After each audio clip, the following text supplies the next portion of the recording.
Жоқ, Құдай аспан домалақ ғалам. Неге 95%-ға мәңгі жарық, ұлы қасиетті домалақ көгілдір аспан ғалам.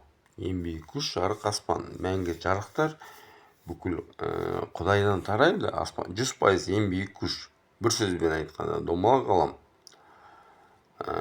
5% ішінде, сыртында 5%, біздің үстімізде 5%. Бәрін қосқанда, енді Құдайдың саны. Енді өздерің ойлаңдаршы, Құдай бірлік, біреу, жалғыз, домалақ ғалам. Сыртында 15% Құдайдығы. Енді бірлік болғаннан кейін, істегеннен кейін 15%-ға істейді. Сыртында, ішінде өз жанына кіре береді. Енді қопарама бірден кесейді әйтеуір. Өз-өзін сынайды. Содан кейін сынайсың Құдай. Сындырмайсың ғой енді. Мен жай жындылықпен айтқан ғой. Өз-өзіңді сынайсың. Содан сыртта, біздің үстімізде 15%. Әрбір басымызда солай 15% бізді сынайды, бір сөзбен айтқанда. Әрбір жанның таңдап алған молымен,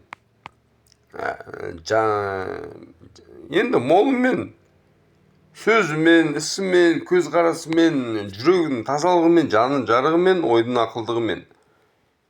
Кім неме, енді 30%-ға ғана кірленесің, білмеймін қаншаға таза болуға болады. Енді Құдай 95%-ға 100%-дан жарық, ұлы қасиетті. Білмеймін, енді 5%-ға жүрге болады шығар енді адам баласына. Құдай солай өзін, енді Құдай тірі ғой, аспан домалақ ғалам. Және 100% бітпеушілік бар. Заңы не болса да бітпеушілік бар. Қайда болды, сонда болды. Соның әділшілік ауасы бар осы. 100%, 99%, енді 1% енді байланыс бар. 1% мен осы 15%-мен бәріміз бір-бірімізді сынаймыз. Жақсы көреміз, тірек береміз, және. Құдай көмек береді мәңгі. Тірек береді, бәрін береді. 15%-мен. Енді өзіңді сақтап қалғың келсе, Айжан, сен екеуміз бір-бірімізді сақтаймыз. Екеуміз бір-бірімізді сатпасақ, Құдайды сатпасақ, енді Құдай сата алмайсың. Бір-бірімізді сатпасақ, сақтап қаламыз.